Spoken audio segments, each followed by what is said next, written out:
Hello दोस्तों, एक बार फिर स्वागत है माय यूट्यूब चैनल पर। मित्रों, समाकलन की अब तक आपने 16 वीडियोज़ का अध्ययन कर लिया है और समाकलन भाग 16 में आंशिक भिन्नों में वियोजित करने के नियमों का मैंने विस्तार से आपको अध्ययन करवाया। मित्रों, आज हम आंशिक भिन्नों में वियोजन करने के कुछ महत्वपूर्ण सूत्रों का अध्ययन करेंगे। सूत्र क्या, क्वेश्चन भी मान लें उनको, उन क्वेश्चनों का अध्ययन करेंगे। जैसे आपने पहले भी इस फॉर्मूले को पढ़ा है, one upon a square minus x square d x. जैसे आपको इसका इंटीग्रेशन करना है। मित्रों, वैसे ये फॉर्मूला है, इस फॉर्मूले को आपने पहले पढ़ लिया, one upon a square minus x square. अब देखिए, आप इस फॉर्मूले को पहले तो आपने इस फॉर्मूले को प्रतिस्थापन विधि से हल किया था। कहने का मतलब x बराबर ए साइन थीटा रखा था। यहाँ x बराबर ए साइन थीटा रखने के बाद प्रोसेसिंग करते गए और लास्ट में रिजल्ट प्राप्त हो गया था और उस रिजल्ट को ही हमने बाद में याद किया। तो कहने का मतलब one upon a square minus x square का हमें इंटीग्रेशन करना है। तो मित्रों, इसको हम एक मेथड से पूर्व में पढ़ चुके हैं और एक आंशिक भिन्नों में वियोजित करने के नियम से पढ़ेंगे। मित्रों, देखेंगे कि दिया गया फलन परमेय बीजीय फलन है। क्यों है परमेय बीजीय फलन? क्योंकि f(x) अपॉन gx के रूप में लिखा गया है। यहाँ f(x) का काम एक कर रहा है, gx का काम g(x) का काम ए स्क्वायर माइनस एक्स स्क्वायर कर रहा है। देखिए, परमेय बीजीय फलन होने के साथ साथ ये उचित परमेय बीजीय फलन है, क्योंकि हर में x की उच्चतम पावर 2 है और अंश में कोई पावर है ही नहीं, इसका मतलब 0 पावर है। तो कहने का मतलब, ध्यान दें, उचित परमेय बीजीय फलन है, परमेय बीजीय फलन के साथ साथ उचित परमेय बीजीय फलन है, तो इसको आंशिक भिन्नों में वियोजित किया जा सकता है। लेकिन ध्यान दें, आंशिक भिन्नों में वियोजित किया जा सकता है, ये बात आपको समझ में आ गई होगी। क्यों किया जा सकता है? कि ये परमेय बीजीय फलन है, उचित परमेय बीजीय फलन है, इसलिए आंशिक भिन्नों में वियोजन किया जा सकता है।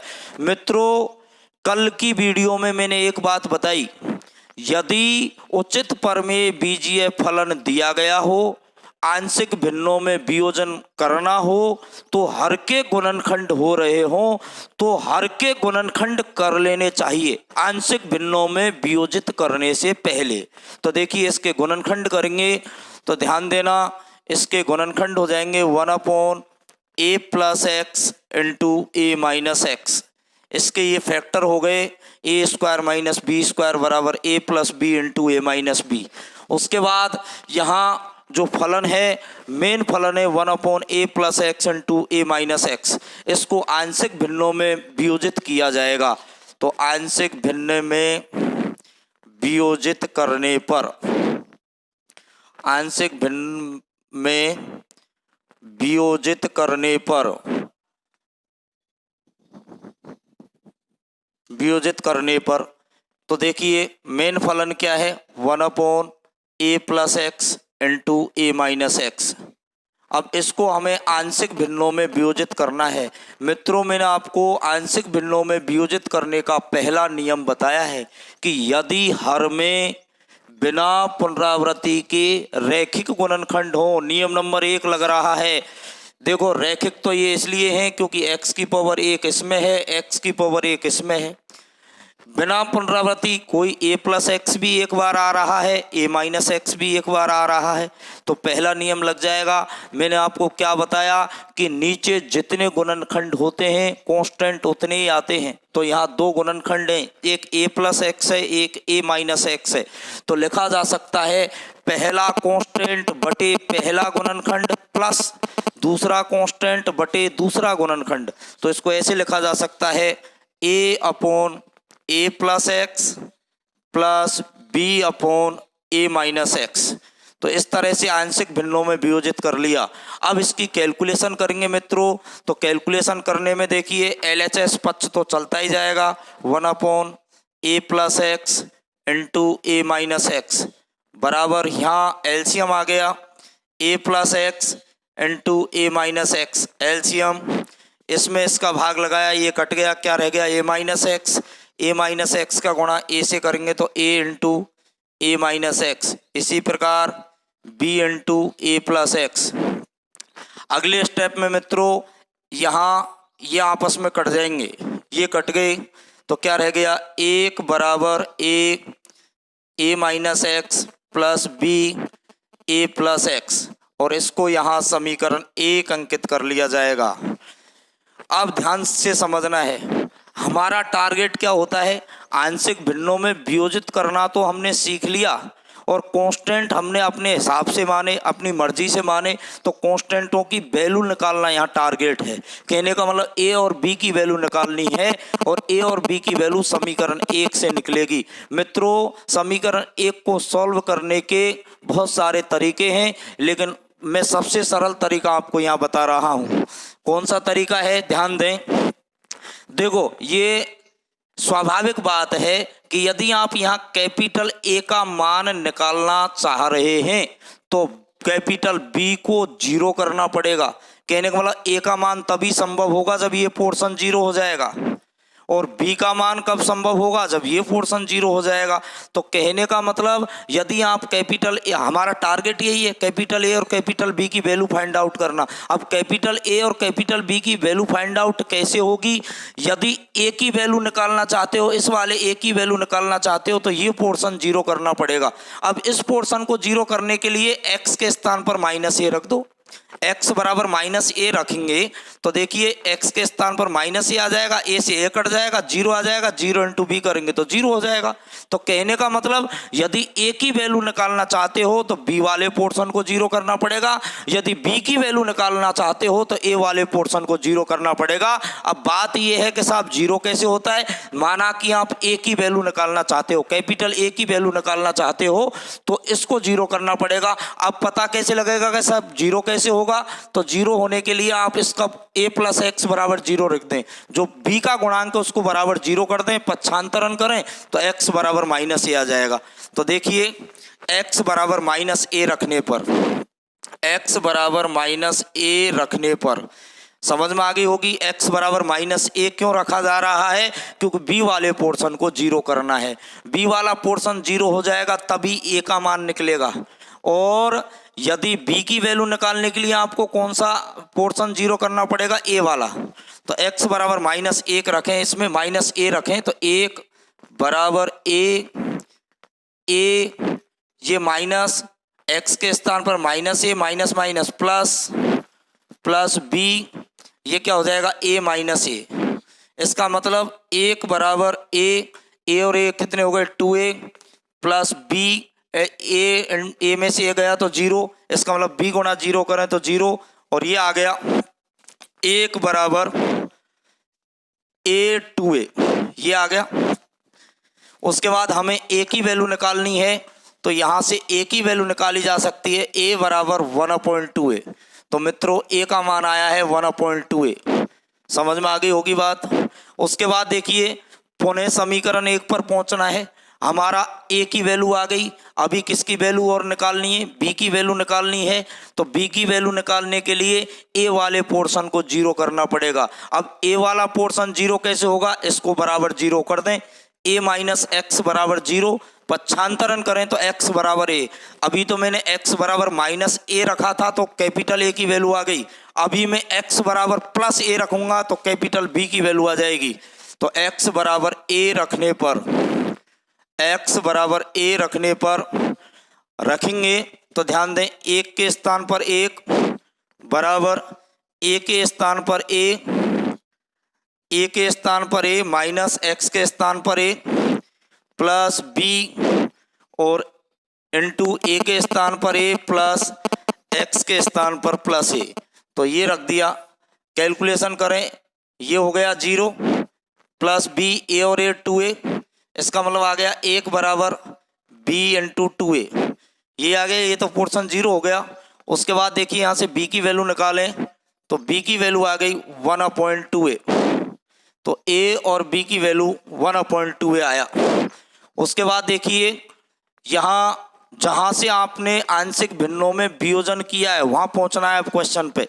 तो ध्यान दें, देखिए ये है ए अपॉन ए का मतलब क्या है वैल्यू 1/2a इंटू ए प्लस एक्स, 1/2a इंटू ए प्लस एक्स प्लस बी की वैल्यू 1/2a इंटू ए माइनस एक्स, और इस सब का क्या करना है इंटीग्रेशन। उसके बाद देखिए 1/2a कांस्टेंट है, बाहर निकाल सकते हैं। 1/2a को बाहर निकाला, क्या बचा, ये बच गया dx upon a plus x plus 1/2a को बाहर निकाला तो dx upon a minus x. ये बात आ गई मित्रों, समझ में आ रही होगी। अगले स्टेप में क्या करना है, डायरेक्ट फॉर्म है। यदि देखिए ध्यान देना, dx अपॉन एक्स 1/x का समाकलन log x होता है, तो यहाँ a प्लस एक्स को मन में x मान लें तो 1/x हो गया। 1/x का समाकलन होता है log x, तो 1/2a log a plus x. अब समस्या है उसका भी अवकलन करना है आपको। a का 0 कांस्टेंट राशि है, x का 1, और 1 का उल्टा करें तो 1, तो इससे कोई फर्क नहीं पड़ेगा। प्लस 1/2a, इसका भी a माइनस एक्स को मन में x माना, 1/x बना, और 1/x का इंटीग्रेशन log x, तो log x का मतलब a माइनस एक्स। मित्रों अभी अवकलन करना है, a माइनस एक्स का अवकलन करेंगे, a का अवकलन 0 और x का अवकलन 1, तो -1 का उल्टा करें तो -1, तो चिन्ह यहाँ माइनस का आ जाएगा, प्लस c। मित्रों समझ में आ गया होगा। अगले स्टेप में देखिए 1/2a कॉमन, क्या रह गया बताओ, log a plus x minus log a minus x plus c। अगले स्टेप में log की प्रॉपर्टी काम आ जाएगी। ये यहाँ m का काम कर रहा है, ये n का काम कर रहा है, log m minus log n लिखा जा सकता है log m बटे n। तो देखिए 1/2a log a plus x upon a minus x plus c। मित्रों आपने ये फॉर्मूला पहले भी पढ़ा है, प्रतिस्थापन विधि से भी हमने इस क्वेश्चन को सॉल्व किया या इस फॉर्मूले का डेरिवेशन किया, तो रिजल्ट यही आया। आंशिक भिन्नों में वियोजन से किया, उससे भी यही रिजल्ट आया। तो मित्रों आप समझ गए होंगे कि एक क्वेश्चन को यहाँ कई तरीकों से किया जा सकता है। जब समाकलन के आप पूरे कॉन्सेप्ट पढ़ लेंगे तो एक एक क्वेश्चन को आप 2-2, 3-3 तरीके से कर लेंगे, मैं ऐसा समझता हूँ, ऐसा मानता हूँ। तो ध्यान दें, इस तरह से आप इस क्वेश्चन को कर सकते हैं।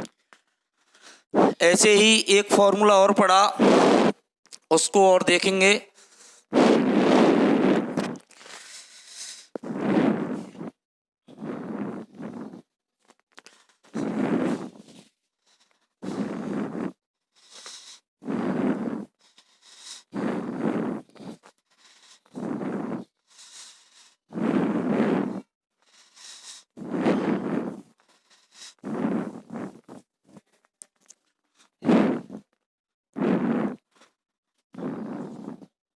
One upon x square minus a square का इंटीग्रेशन ये करना है। आपने इस फॉर्मूले को भी प्रतिस्थापन विधि से किया था, याद दिला देता हूं। आपने इस फॉर्मूले में x बराबर a सेक थीटा माना था, और उसको करने के बाद अपन का रिजल्ट आ गया, और उस रिजल्ट को हमने याद किया था। मित्रों आज इसी फॉर्मूले को आंशिक भिन्नों में वियोजन द्वारा भी पढ़ेंगे, तो ध्यान से सुनना। आंशिक भिन्नों में वियोजन से कैसे करेंगे, सबसे पहले तो परमेय बीजीय फलन है मित्रों, परमेय बीजीय फलन के साथ साथ उचित परमेय बीजीय फलन है। उचित परमेय बीजीय फलन है तो आंशिक भिन्नों में वियोजन किया जा सकता है। लेकिन मैंने एक बात बताई है कि आंशिक भिन्नों में वियोजन करने से पहले एक बात मन में सुनिश्चित कर लेनी है, यदि हर के गुणनखंड नहीं हो रहे हों तो उसके गुणनखंड कर लें, यदि संभव हो तो। ऐसा नहीं है कि प्रत्येक के गुणनखंड भी नहीं होते हैं, आप सब लोग जानते हैं, लेकिन इसके गुणनखंड हो जाएंगे। तो पहले गुणनखंड करें आंशिक भिन्नों में वियोजित करने से पहले। तो ध्यान दें, यहाँ 1 upon x plus a into x minus ए, इसका ये गुणनखंड कर लिया। और अब आंशिक भिन्न में वियोजित करें, आंशिक भिन्न में वियोजित करने पर,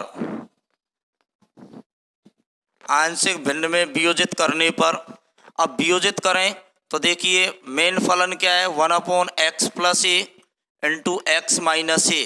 आंशिक भिन्नों में वियोजित करने का पहला नियम लग गया मित्रों। कैसे लग गया कि हर में बिना पुनरावृत्ति के रैखिक गुणनखंड हैं। क्यों है, देखिए x प्लस ए एक ही बार आ रहा है, x माइनस ए एक ही बार आ रहा है, इसका मतलब बिना पुनरावृत्ति है। रैखिक इसलिए है क्योंकि दोनों की पावर एक एक है। उसके बाद देखिए गुणनखंड कितने हैं, 2, तो कांस्टेंट भी कितने आएंगे, 2। कैसे लिखा जाएगा, पहला कांस्टेंट बटे पहला गुणनखंड प्लस दूसरा कांस्टेंट बटे दूसरा गुणनखंड। तो यहाँ लिख दिया जाएगा a upon x plus a plus b upon x minus a. तो इस तरह से आंशिक भिन्नों में वियोजन कर लिया मित्रों। अब उसके बाद कैलकुलेशन करेंगे, कैलकुलेशन करेंगे तो देखिए 1/x plus a as it is, x minus a as it is, इसका एलसीएम आ गया x plus a into x minus a. उसके बाद x प्लस ए से x प्लस ए गया, क्या रह गया, a into x minus a plus b into x plus a. अगले स्टेप में ये कट गए, क्या रह गया, 1 बराबर a into x minus a plus b into x plus a, और इसको समीकरण 1 अंकित कर लिया। अब समीकरण 1 से a और b की वैल्यू फाइंड आउट की जाएगी। a और b की वैल्यू फाइंड आउट कैसे की जाएगी, यदि आप कैपिटल A की वैल्यू निकालना चाहोगे तो b को 0 करना पड़ेगा, और यदि b की वैल्यू निकालना चाहोगे तो a को 0 करना पड़ेगा। अब b 0 कैसे होगा, x के स्थान पर क्या लिख दिया जाएगा, माइनस a। तो देखिए x बराबर माइनस a रखने पर, x बराबर माइनस a रखने पर तो ये आ जाएगा 1 बराबर a माइनस ए, एक्स के स्थान पर माइनस ए लिखना है, plus B minus a plus a. अगले स्टेप में देखिए 1 बराबर ए, माइनस ए और माइनस ए माइनस 2a, ये 0 हो गया, ए में से गया 0, 0 इंटू बी करें तो 0। तो यहाँ से ए की वैल्यू क्या आ गई, -1/2a। तो मित्रों कैपिटल ए की वैल्यू आई -1/2a। इसी तरह से हम b की वैल्यू निकालेंगे, तो b की वैल्यू निकालने के लिए a वाले पोर्शन को 0 करना पड़ेगा, और a वाला पोर्शन 0 कैसे होगा, x बराबर क्या लिखेंगे, प्लस a। तो देखिए x बराबर a रखने पर, अब x बराबर a रखेंगे तो क्या स्थिति बनेगी, देखिए 1 बराबर a into minus a plus b into, यहाँ क्या लिखा जाएगा, a प्लस ए, एक्स के स्थान पर a। तो 1 बराबर a में से गया 0 प्लस b a और a 2a, इसका मतलब a इंटू 0 करें 0, तो यहाँ से कैपिटल B की वैल्यू आ जाएगी, b बराबर आ जाएगा 1/2a।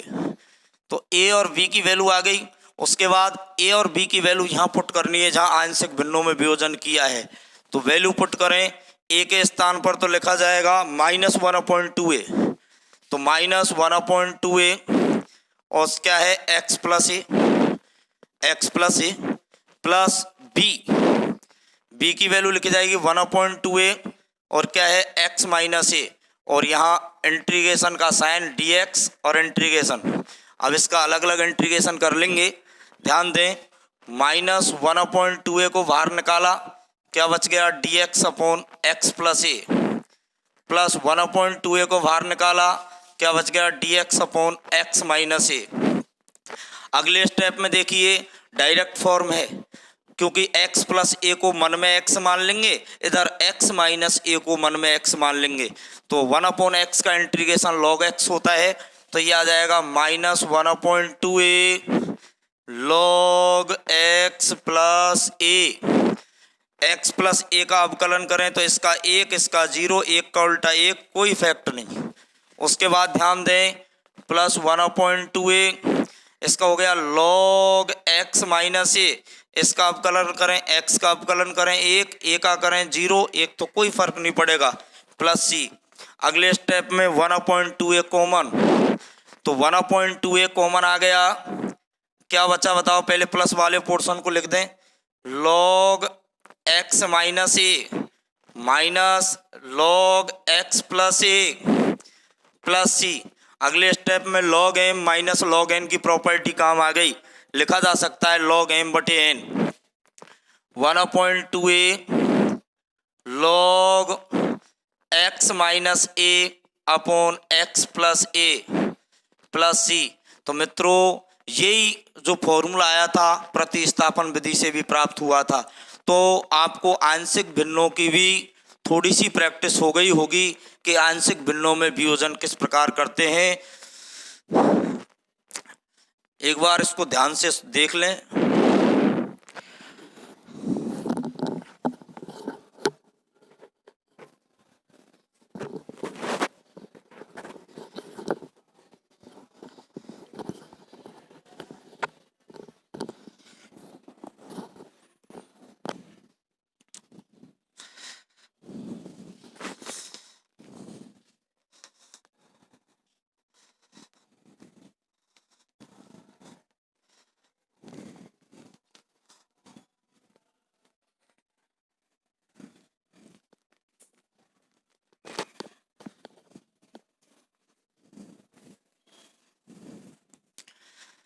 देखिए आंशिक भिन्नों में वियोजन का एक क्वेश्चन और देखते हैं। जैसे मैंने क्वेश्चन लिख दिया यहाँ, x plus 1 upon x square plus 5x plus 6 dx, इसका हमें इंटीग्रेशन करना है। मित्रों क्वेश्चन को देखने के बाद आपका विचार आ जाएगा कि ये क्वेश्चन तो px plus q upon a x square plus b x plus c type का है। तो इस क्वेश्चन को उस टाइप से भी किया जा सकता है। कौन से टाइप से? px plus q upon a x square plus b x plus c type से भी किया जा सकता है। मित्रों इस क्वेश्चन को आंशिक भिन्नों में वियोजन द्वारा भी किया जा सकता है। क्यों? क्योंकि देखिए प्रमेय बीजीय फलन है। बताओ ऊपर पावर x की उच्चतम 1 है, नीचे 2 है, इसका मतलब उचित प्रमेय बीजीय फलन है। प्रमेय बीजीय फलन है, उचित प्रमेय बीजीय फलन है, आंशिक भिन्नों में वियोजन किया जा सकता है। मैंने कल की वीडियो में आपको बताया कि यदि उचित प्रमेय बीजीय फलन है तो आंशिक भिन्नों में वियोजन किया जा सकता है। लेकिन मित्रों एक बात और बताई कि आंशिक भिन्न में वियोजन करने से पहले यदि हर के गुणनखंड हो जाएं तो गुणनखंड कर लेने चाहिए। तो देखिए हर के गुणनखंड हो रहे हैं, त्रिपदीय गुणनखंड हैं, तो इसके गुणनखंड कर लेंगे। तो देखिए पहले गुणनखंड करेंगे, उसके बाद आंशिक भिन्नों में वियोजन करेंगे। कॉन्सेप्ट समझ में आना चाहिए मित्रों। तो ध्यान दें क्या लिख दिया जाएगा यहाँ, x प्लस 1 तो एज इट इज चल ही रहा है, इसके जो गुणनखंड होंगे वो होंगे x plus 3 into x plus 2।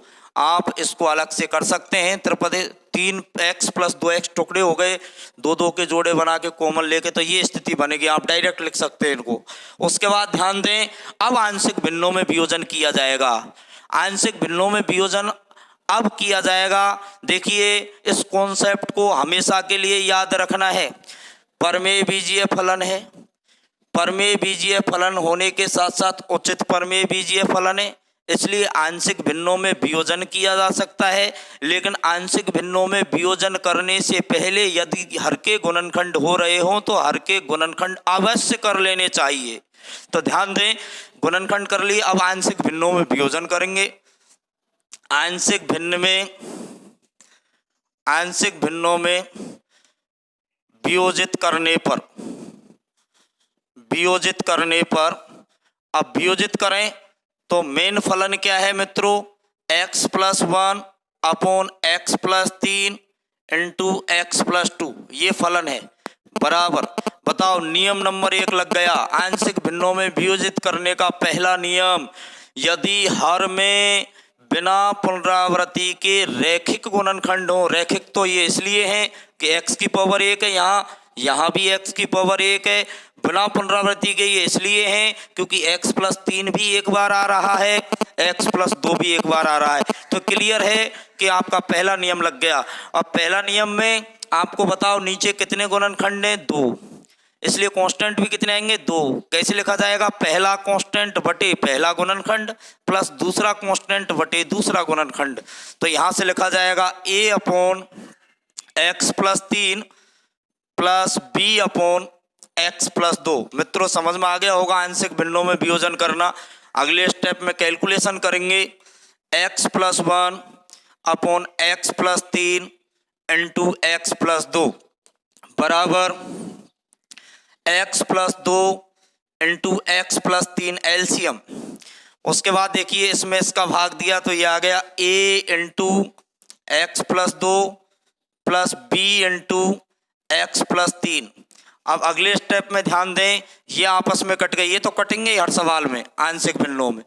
अब क्या बच गया इधर बताओ, x प्लस 1 बराबर a into x plus 2 plus b into x plus 3, और ये आ गया समीकरण नंबर 1। उसके बाद मित्रों हमारा टारगेट क्या है, a और b की वैल्यू फाइंड आउट करना। मित्रों ये सिस्टम आपको समझ में आ जाना चाहिए कि यदि a की वैल्यू निकालना चाहोगे तो b वाले पोर्शन को जीरो करना पड़ेगा। तो बताओ b जीरो कैसे होगा, x बराबर -3 रखने पर, क्योंकि x प्लस 3 बराबर जीरो कर दो, पक्षांतरण करो तो x बराबर -3। तो x बराबर -3 रखने पर, तो x बराबर -3 रखने पर रखो, जहां जहां भी x आ रहा है उसके स्थान पर -3 रख दो। तो देखिए -3 प्लस 1 बराबर a -3 plus 2 plus b -3 plus 3। अब देखिए -3 में से +1 गया -2 बराबर a, -3 में से +2 गया -1, ये तो जीरो हो ही गया 3 से 3। तो देखिए ये आ गया -a बराबर -2, माइनस से माइनस कट गया, तो a की वैल्यू क्या आ गई 2, a बराबर आ गया 2, तो a का मान फाइंड आउट हो गया। उसके बाद ध्यान दें b की वैल्यू निकालनी पड़ेगी, तो a वाले पोर्शन को जीरो करना पड़ेगा। अब a जीरो कैसे होगा बताओ, x बराबर -2 रखने पर, तो x बराबर -2 रखने पर, x बराबर -2 रखने पर, x बराबर -2 रखेंगे तो यहाँ क्या आएगा, -2 प्लस 1 बराबर a -2 plus 2 plus b -2 plus 3। उसके बाद ध्यान दें इसकी कैलकुलेशन करें तो कैलकुलेशन -2 में से +1 गया -1 बराबर ये पोर्शन 0, 2 में से 2 गया तो 0, प्लस 3 में से 2 गया तो 1, तो ये केवल b बचा, तो b की वैल्यू क्या आ गई -1, b बराबर क्या आ गया -1, a की वैल्यू क्या आ गई 2। अब तो काम हो गया, केवल a और b की वैल्यू यहाँ रखनी है जहाँ आंशिक भिन्नों में वियोजित किया गया है। तो रखिए a के स्थान पर क्या लिखा जाएगा 2, तो लिखो 2/x प्लस 3, सही है क्या, देखो 2/x प्लस 3 प्लस b की वैल्यू क्या है -1 अपॉन x प्लस 2, ठीक है। उसके बाद देखिए इस पर इंटीग्रेशन का साइन और dx। तो मित्रों ये बात समझ में आ गई होगी, यहाँ तक समझने का प्रयास करना है। अब देखिए अलग अलग इंटीग्रेशन कर लें, तो देखिए 2 को बाहर निकाल लिया, इस 2 को क्या रह गया dx upon x plus 3 plus minus हो गया, ये क्या हो गया dx अपॉन x प्लस 2, क्योंकि -1 ही तो है। अब देखिए इनका अलग अलग डायरेक्ट फॉर्म में लॉग की, x प्लस 3 को मन में x मान लें, x प्लस 2 को मन में x मान लें, तो 1/x log x, तो ये आ जाएगा 2 log x का मतलब x प्लस 3। अब इसका अवकलन कर लें जो समस्या मानी है, x का अवकलन 1, 3 का अवकलन 0, 1 में 0 जोड़े 1, 1 का उल्टा करें 1, कोई फर्क नहीं पड़ेगा इस पे, माइनस ये भी log x plus 2 plus c, इसकी भी आप अवकलन कर लें, कोई इफेक्ट नहीं पड़ेगा। अब देखिए अगले स्टेप में और भी कैलकुलेशन की जा सकती है, लॉग के आगे की जो संख्या होती है वो पावर में चली जाती है, तो लिखा जा सकता है log x प्लस 3 का whole square minus log x plus 2 plus c। आगे भी कैलकुलेशन की जा सकती है, log m minus log n बटे बराबर लिखा जा सकता है log m बटे n। अब m क्या है x प्लस 3 का whole square upon x plus 2 plus c, तो मित्रों इस तरह से इस क्वेश्चन को हमने किया। दोस्तों आपको इस क्वेश्चन को, इसी क्वेश्चन को x+1/x² + 5x+6 को इस फॉर्म से भी करना है, px + q/ax² + bx dx। इस टाइप का मेथड मैं आपको पहले बता चुका हूं। इस क्वेश्चन को आप इस मेथड से भी करने का प्रयास आपको करना है और दोनों से आंसर यही आएगा। कैलकुलेशन कर लेनी है थोड़ी बहुत। तो मित्रों आज के लिए सिर्फ इतना ही। धन्यवाद।